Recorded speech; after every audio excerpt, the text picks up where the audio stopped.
जय हिंद। स्वागत है आपका। भाग 4 है ये। और यहाँ से हम 301 से लेके हम लोग करेंगे 400 तक, पूरे 100 प्रश्न करेंगे और रिवीजन पर्पज से कर रहे हैं हम लोग इसको। शुरू करते हैं। पहला सवाल है इसमें कि कौन सा विकास का सिद्धांत नहीं है, जो नीचे दिया गया है। लंबवत विकास लंबवत न होकर वृत्ताकार होता है।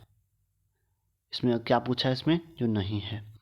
विकास क्रमबद्ध होता है, विकास निरंतर होता है। ऑप्शन डी जो बताता है विकास मशीनी प्रक्रिया है, तो जो ऑप्शन डी है बिल्कुल गलत बात है, वो सही जवाब है। सही जवाब कहने का मतलब ऑप्शन डी है। मनोवैज्ञानिक के अनुसार बाल विकास की कौन सी अवस्था सबसे जटिल और कठिन है। कौन सी सबसे कठिन बताई गई है, वो किशोरावस्था ही होती है। वृद्धि को प्रभावित करने वाला जो कारक कौन सा होता है, वो हम जानेंगे इसमें कि यह पर्यावरण होता है, स्वास्थ्य, आहार या फिर सभी। तो जो अब सभी है बिल्कुल होते हैं सभी जवाब। अगला सवाल पूछता है आपसे कि भाषा शिक्षण की प्रथम कक्षा किसे माना जाता है। भाषा शिक्षण की तो पूर्व प्राथमिक कक्षा से। Option A. शिक्षक को गृह कार्य की जांच करनी चाहिए। क्या गृह कार्य की कैसी करनी चाहिए, कभी नहीं या कभी कभी नियमित करनी चाहिए भाई। अब बुरी आदतों को सुधारा जा सकता है अनुबंधन द्वारा जो सुधारा जा सकता है। समाज मिति तकनीकी बताया गया का प्रयोग किया जाता है। कहाँ किया जाता है इसका प्रयोग, तो सामाजिकरण की जांच में किया जाता है इसका प्रयोग। कौन सी सृजनात्मकता की विशेषता नहीं है, कौन सी नहीं है, तो जो अपरिवर्तनशीलता है ये सामाजिक सृजनात्मकता की विशेषता नहीं है।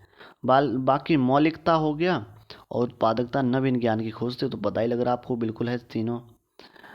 विद्यार्थियों, अगला सवाल पूछ रहा है आपसे कि विद्यार्थियों से प्रतिक्रिया प्राप्त करने का आदर्श जो प्रतीक्षा समय वेटिंग टाइम के सही अनुपात में होना चाहिए, जो आपसे पूछा गया है। तो प्रश्न का कठिनाई स्तर ऑप्शन डी वो सही जवाब है। अगला है कि मान लीजिए आप विद्यालय शिक्षा बोर्ड के अध्यक्ष हैं। आप अपने अधिकार क्षेत्र के अंतर्गत आने वाले विद्यालयों की शिक्षा की संपूर्ण गुणवत्ता को सुधारने के लिए क्या योजना बनाएंगे। इस प्रकार का प्रश्न का एक उदाहरण है। तो क्या उदाहरण है इसका, उच्च स्तरीय अपसारी। ऑप्शन डी वो सही जवाब है इसका। सतत और व्यापक मूल्यांकन की योजना में व्यापक शब्द के अलावा निम्नलिखित के द्वारा समर्थित किया जाता है। जो ऑप्शन है जेपी गिलफोर्ड का बुद्धि संरचना का सिद्धांत है, जो ऑप्शन ए वो सही जवाब बताता है इसमें। कक्ष जो क्लासरूम में शिक्षक और विद्यार्थी किस प्रकार जेंडर जो बताया गया को ऑप्शन इसमें बताना हमको डालना है। और चलो ऑप्शन देख लेते हैं हम इसमें। जो सही जवाब है वो पहला है कि रूपांतरित करते हैं। यह सीखने के वातावरण को इसमें दूसरे नंबर हम लोग क्षुब्ध करता है। अगला सवाल इसमें है कि विज्ञान के प्रयोगों में सामान्यतः लड़के उपकरणों का नियंत्रण अपने हाथों में लेते हैं और लड़कियों से आंकड़ों को रिकॉर्ड करने अथवा बर्तन धोने के लिए कहते हैं। यह प्रवृत्ति दर्शाई गई है। तो कमेंट करिए मेरे दोस्तों कि किस किस ने ये सब किया है। जब आप लोगों का प्रैक्टिकल चल रहा होगा तो संभवतः सभी ने किया होगा। मुझे हाँ कुछ कुछ हो सकते हैं, कुछ शेरनियाँ भी हो सकता है कि लड़कों से बोला होगा नहीं इस बार धुलेगा तू, ऐसा भी हो सकता है। लेकिन भोली होती है लड़कियां, वो जल्दी मान जाती है। खैर, ऑप्शन ए पुरुष और स्त्री की रूढ़िबद्ध भूमिकाएं विद्यालय में भी होती है। ऑप्शन ए वो सही जवाब है। अगला सवाल पूछता है कि सीबीएसई द्वारा प्रस्तावित जो समूह परियोजना गतिविधि का एक सशक्त साधन है। सामाजिक भागीदारिता को सुगम बनाने, ऑप्शन सी। रेवन का जो प्रोग्रेसिव मैट्रिसेज परीक्षण का उदाहरण है, कौन से परीक्षण का उदाहरण है वो उदाहरण है मेरे दोस्त संस्कृति मुक्त बुद्धि लब्धांक का। इसका उदाहरण है। निम्नलिखित में से कौन सा सिद्धांत पाठ योजना में शामिल नहीं है? कहाँ नहीं शामिल है? जो पाठ योजना है उसमें शामिल नहीं होता है। तो योजना की दृढ़ता, ऑप्शन ए। एक महिला ने भोजन प्राप्त करने के लिए अपने बच्चे को बेच दिया। ये सवाल भी पूछा गया और सीटेट 2012 में भी पूछा गया। ये इस खबर को बताया गया। इसमें ऑप्शन हमको भरना है।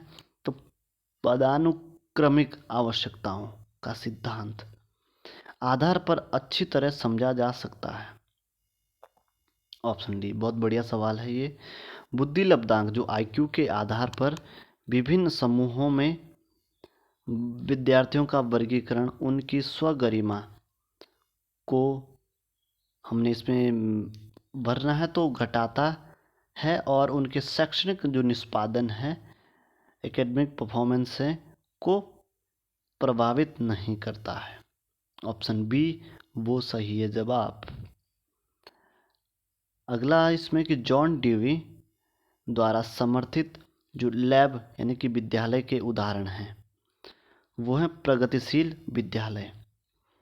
लॉरेंस कोहलबर्ग के द्वारा प्रस्तावित निम्नलिखित चरणों में से जो प्राथमिक विद्यालयों के बच्चे किन चरणों का अनुसरण करते हैं? किन चरणों का करते हैं? तो आज्ञा पालन और जो दंड उन्मुखीकरण है इसका ही पालन करते हैं। अच्छा जी। या फिर वो करते हैं वैयक्तिक और विनिमय, इसका करते हैं। या फिर अच्छे जो अंतर्वैयक्तिक संबंध है उनका करते हैं सामाजिक अनुबंधन। तो किसका करेंगे वो लोग? वो बताया गया इसमें कि जो वैयक्तिक विनिमय है इसका भी अच्छा करते हैं। ऑप्शन बी भी है। और ऑप्शन ए आज्ञा पालन और दंड उन्मुखीकरण, ये भी दोनों ऑप्शन सही है, ए और बी। तो ए और बी और ए बताया गया उसमें। अगले सवाल की ओर बढ़ते हैं हम लोग। एक विद्यार्थी कहता है उसका दादा आया है। अरे वाह, दादा की याद दिला दी। एक शिक्षक होने के नाते आपकी प्रतिक्रिया होनी चाहिए। कैसी होनी चाहिए? अच्छा, उसके दादाजी आए हैं, ऐसा नहीं उसका दादा आया, ये गलत बात है। अब बच्चा तो कुछ भी बोल देगा, पर हमको नहीं ये सब बोलना है। अगला सवाल देखते हैं हम इसमें। डॉट डॉट भरना हमके के अलावा निम्नलिखित घटना रिकॉर्ड की विशेषताएं हैं। कौन सी हो सकती है? यह व्यवहार का व्यक्तिनिष्ठ साक्ष्य है और इसलिए यह शैक्षणिक क्षेत्र के लिए प्रतिपुष्टि फीडबैक उपलब्ध नहीं कराता। ऑप्शन बी सही जवाब। संकल्पनाओं की व्यवस्थित प्रस्तुति विकास के निम्नलिखित किन सिद्धांतों के साथ संबंधित हो सकती है? किन के साथ संबंधित हो सकती है? तो विकास सापेक्ष रूप से क्रमिक होता है। Option D. बाल केंद्रित शिक्षा के समर्थन निम्नलिखित में से किस विचारक द्वारा किया गया है? किसके द्वारा किया गया है? वो किया गया जॉन डेवी ने। एकल अभिभावक वाले बच्चों को पढ़ाते समय शिक्षक को क्या करना चाहिए? इस तथ्य को अनदेखा करना चाहिए और ऐसे बच्चों के साथ अन्य बच्चों के समान व्यवहार की तरह जो समान व्यवहार करना चाहिए। और निम्नलिखित में से कौन सी बहुबुद्धि सिद्धांत की आलोचना है? फिर दोस्त किसने बताई आलोचना? तो बहुबुद्धि केवल प्रतिभाएं हैं जो पूर्ण रूप से बुद्धि में विद्यमान रहती है। तो जो ऑप्शन ए है वो सही जवाब इसका। निम्नलिखित में से कौन से युग्म होने की संभावना सबसे कम है? सबसे कम है किसकी? भाषा वातावरण में एक उद्दीपक है, B.F. स्किनर ने कहा ये। और सामाजिक भूमिकाओं के कारण सौंपी गई विशिष्टताएं कहलाती है। क्या कहलाती है? जेंडर भूमिका रूढ़िबद्धता, ऑप्शन सी। के अतिरिक्त निम्नलिखित सभी सीखने के रूप में आकलन को बढ़ावा देते हैं। तो इसमें जो सही जवाब पाना है, जितनी संभावना हो शिक्षार्थियों को लगातार परीक्षा लेना है, ऑप्शन डी। क्या मेरे दोस्तों? ऑप्शन डी सही है। जब एक बावर्ची खाना पकाते समय खाने को चखता है तो वह क्या करता होगा? सीखने के लिए आकलन। बहुत बढ़िया, ये सवाल बहुत बढ़िया है। सीखने के लिए आकलन के समान है, बिल्कुल है। अंतरपरक अनुदेशन है कौन सा इनमें से? तो शिक्षार्थियों की आवश्यकता को पूरा करने के लिए समूहीकरण के विविध रूपों का प्रयोग करना, ऑप्शन ए सही जवाब है इसमें। छायांकित बताया गया छात्र सामान्य वितरण में उन शिक्षार्थियों को प्रदर्शित करता है जो आते हैं। किस में आते हैं? ऑप्शन इसमें क्या बताया? ऑप्शन सी जो है वो सब ये बताया गया। और आगे बढ़ते हैं हम इसमें, इसको म्यू पढ़ते हैं 3 म्यू के बाद। तो ऐसे सवाल संभवतः नहीं देखने को मिलते हैं जो बताया गया इसमें। अगर आगे हम बढ़ते हैं इसमें, दिए गए वाक्य को पूरा करने के लिए निम्नलिखित में से कौन सा युग्म सर्वाधिक उचित विकल्प होगा? कौन सा उचित विकल्प होगा? जब बच्चे उन गतिविधियों में शामिल होते हैं जो होती है तब वे जल्दी, बताया गया इसमें, कि वास्तविक जीवन में उपयोगी सीखा करते हैं, ऑप्शन डी। शिक्षार्थी फैशन शो को देखकर मॉडल्स का अनुकरण करने की कोशिश करते हैं। इस प्रकार के जो अनुकरण को कहा जाता है, कौन सा अनुकरण? सामाजिक अधिगम कहा जाता है, सोशल लर्निंग। तो समाज से सीख रहा हो, इसलिए यदि शिक्षार्थी पाठ के दौरान लगातार गलतियां करते हैं तो शिक्षक को क्या करना चाहिए? अनुदेशन, कार्य समय सारणी अथवा बैठने की व्यवस्था में परिवर्तन करनी चाहिए भाई, है नहीं? ऑप्शन ए सही जवाब है इसका। और बताया गया इसमें के अतिरिक्त निम्नलिखित कुछ तकनीकें हैं जो परीक्षा के कारण होने वाली चिंता को दूर करती है। तो कौन सी तकनीकें? परिणामों के बारे में बहुत अधिक सोचना, ऑप्शन बी। ब्लूम की टैक्सोनॉमी की पदानुक्रमित व्यवस्था है, किस प्रकार की? उसकी संज्ञानात्मक उद्देश्यों, बताया गया संज्ञानात्मक उद्देश्यों की बात करते हैं, ऑप्शन डी वो सही जवाब है इसमें। और इस प्रकार के सवाल संभवतः नहीं देखने को मिलते हैं। आइए पढ़ते हैं इसको, मज़ेदार सवाल हो सकता है ये। अ ब स 3 शिक्षार्थी हैं जो अंग्रेजी पढ़ते हैं।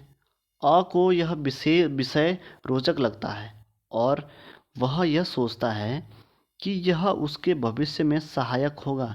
वह अंग्रेजी इसलिए पढ़ती है क्योंकि वह कक्षा में पहला स्थान प्राप्त करना चाहिए। और स अंग्रेजी इसलिए पढ़ता है क्योंकि उसका जो प्राथमिक सरोकार उत्तीर्ण होने वाले जो ग्रेड्स जो प्राप्त करना है और बस के उद्देश्य क्रमशः हैं। किस प्रकार के उद्देश्य हो सकते हैं इनके? तो ऑप्शन ए निपुणता, दूसरे का निष्पादन उपेक्षा, ऑप्शन ए सही जवाब है इसका। हालांकि बताया गया इसमें यह स्पष्ट रूप से उनकी सुरक्षा आवश्यकताओं के उल्लंघन में था। कैप्टन विक्रम बत्रा अपने देश को बचाने के दौरान कारगिल युद्ध में मारे गए। बोलो भारत माता की। संभवतः उन्हें,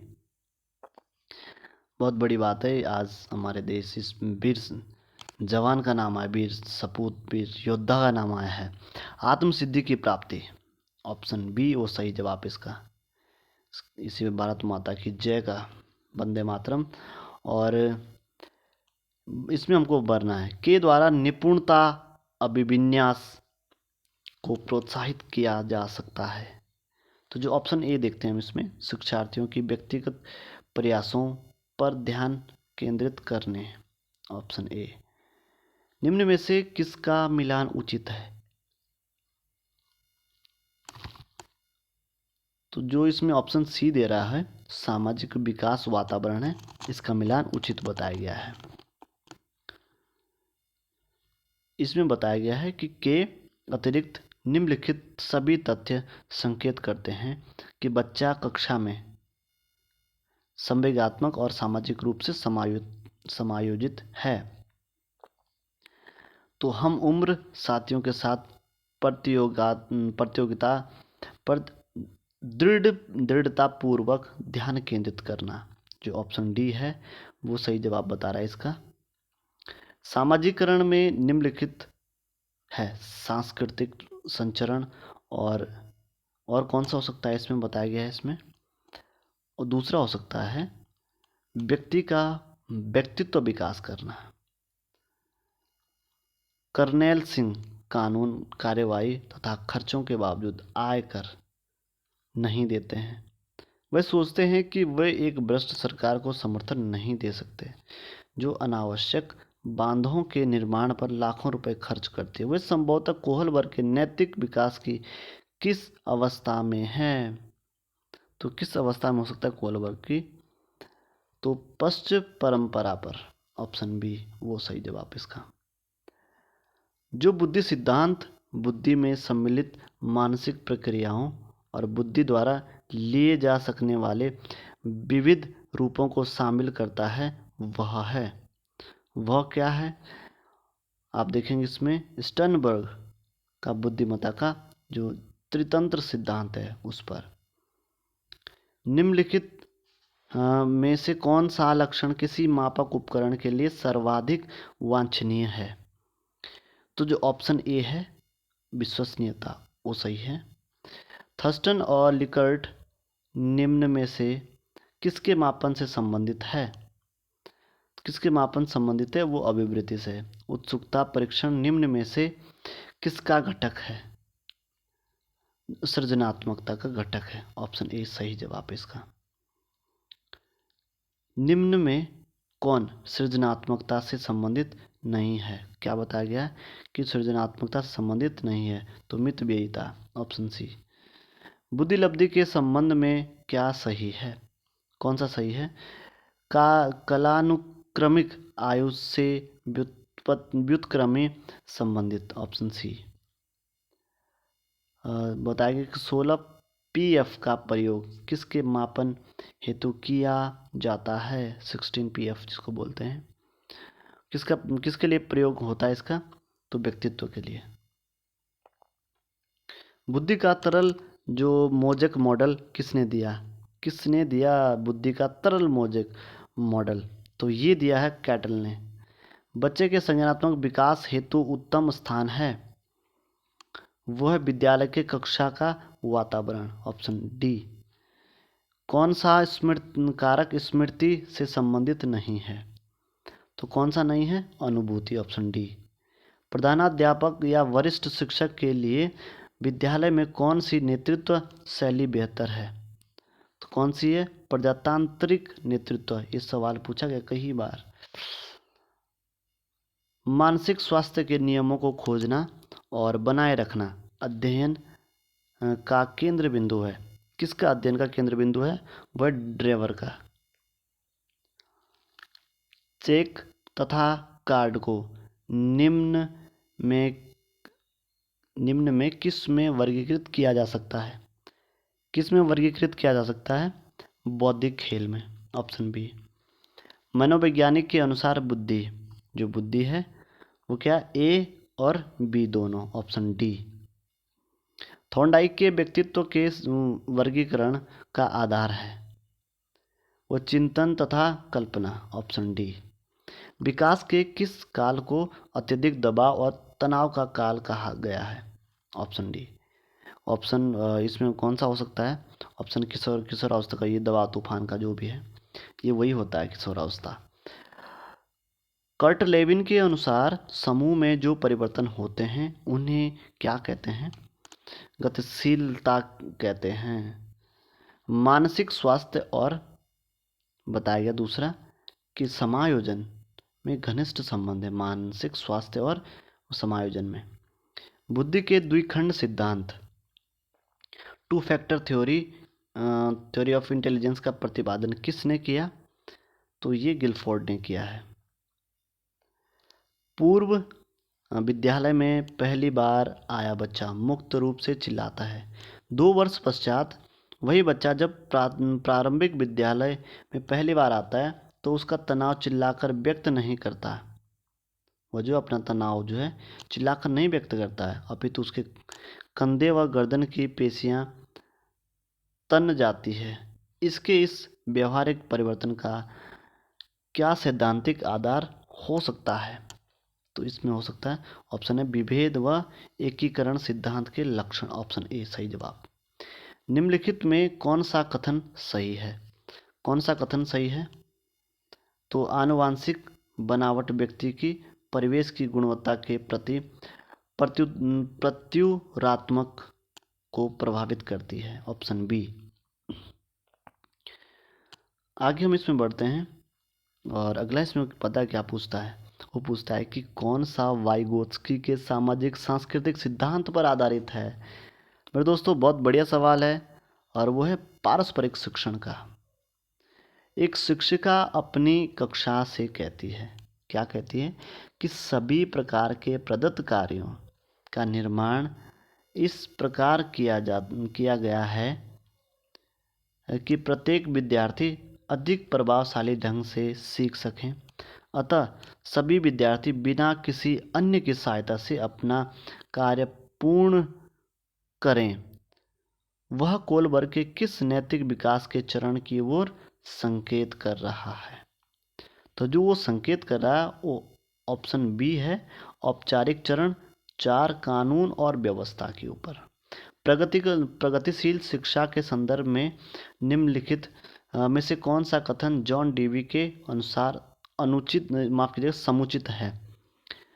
वो हो सकता है बिल्कुल ऑप्शन सी, और वो कहता है कि विद्यार्थियों को स्वयं ही सामाजिक समस्याओं को सुलझाने में सक्षम होना चाहिए। कौन सा आलोचनात्मक दृष्टिकोण बहुबुद्धि सिद्धांत से संबंधित नहीं है? क्या बोला? जो संबंधित नहीं है। तो वो कौन सा नहीं है?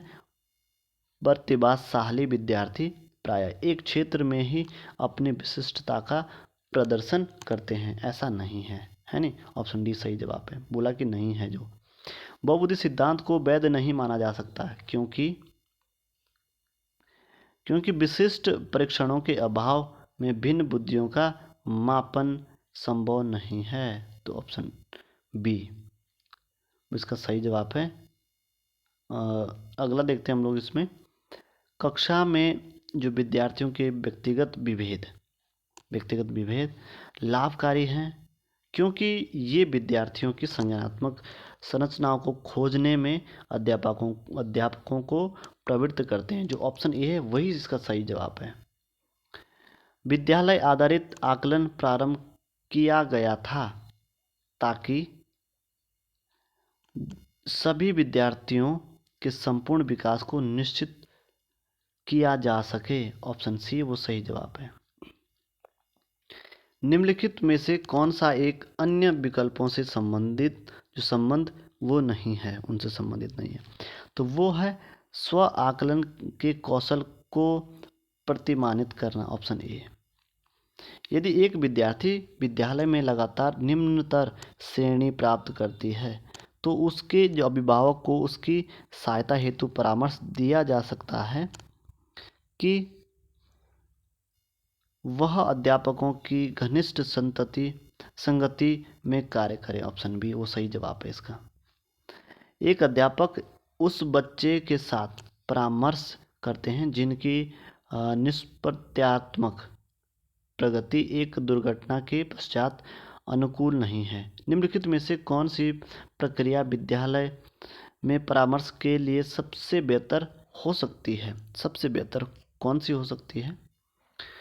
वो है ऑप्शन सी, इसका सही जवाब है। जो यह अपने विचारों द्वारा जो खोज करने हेतु लोगों में आत्मविश्वास का निर्माण करता है, ऑप्शन सी है।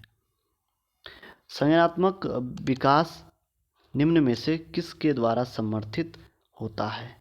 किसके द्वारा?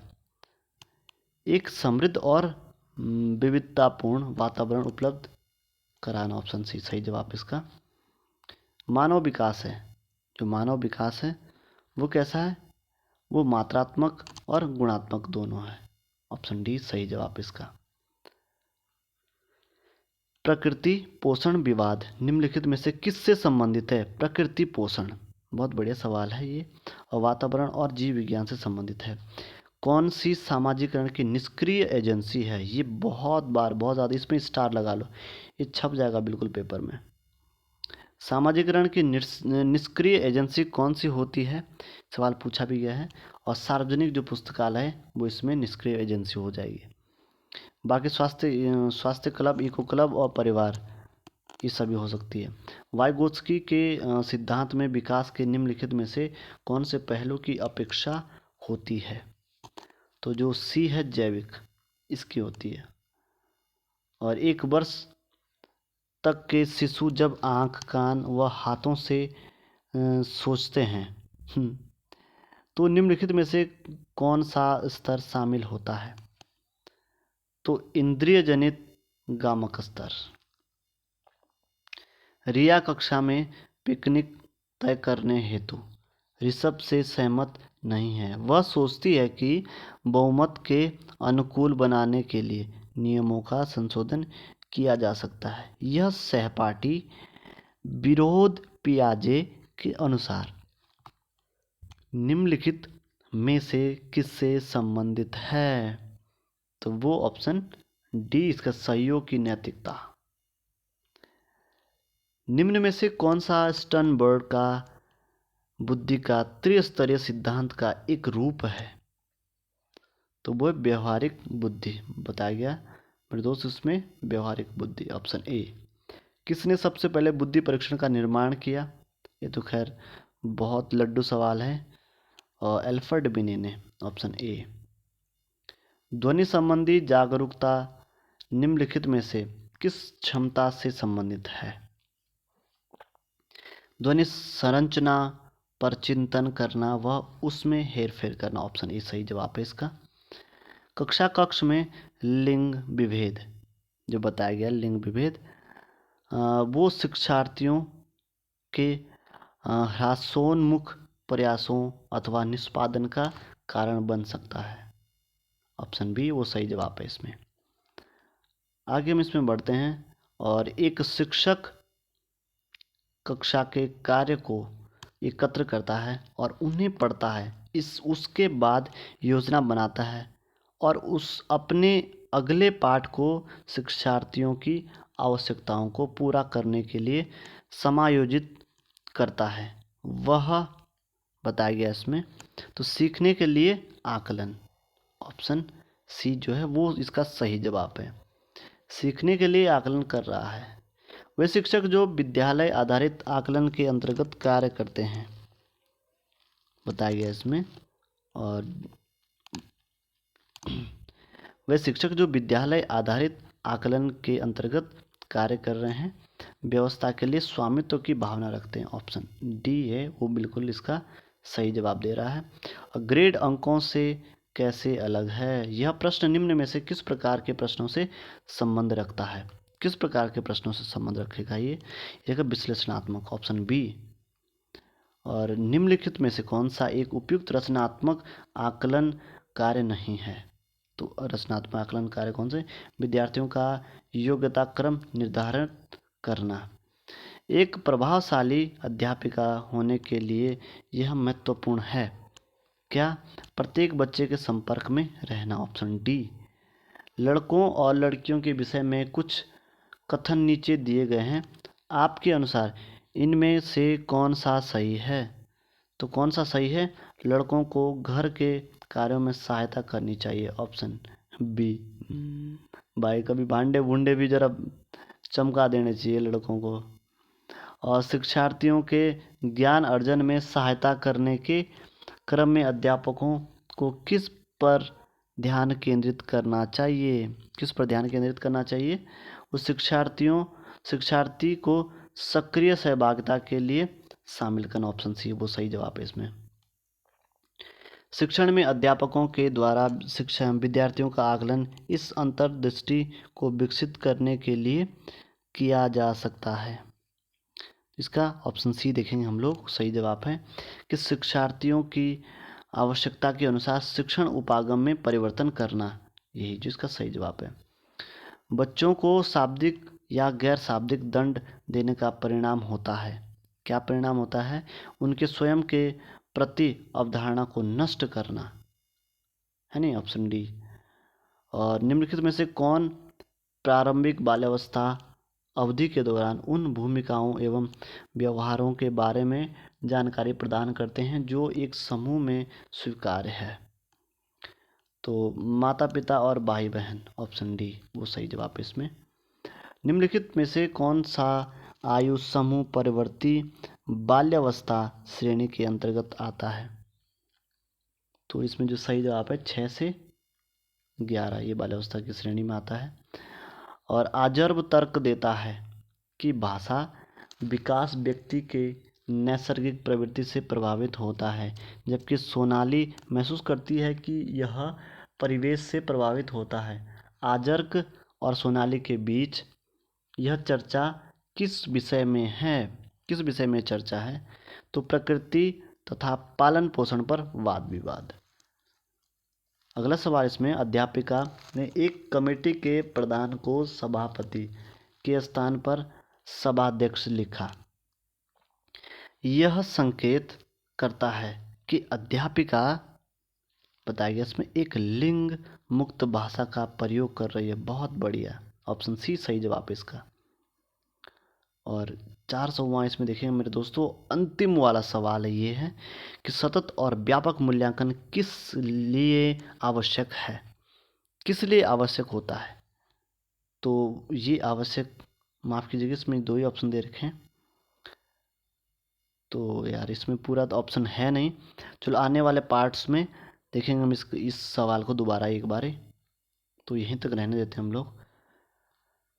तो फिर कैसा लगा आप लोगों को वीडियो, आप बताएं, और क्या मुझे सुधार करना है आप ये भी बता सकते हैं।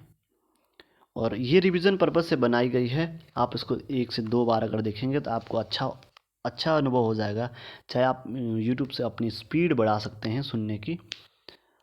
तो फिर ख्याल रखिएगा अपना। मेरे बेस्ट विशेष से आप सभी के साथ माँ भगवती गंगा का आशीर्वाद है। और आप लोगों को अपने जो लक्ष्य हैं आपके, बिल्कुल मेरे दोस्तों, नहीं जीतेगा वही जो अंतिम तक लड़ता रहेगा, और आप वही मांझी हैं जो लास्ट तक लड़ते रहेंगे मेरे दोस्तों। इसी दुआ के साथ जय हिंद, जय भारत। मिलते हैं अगले वीडियो में।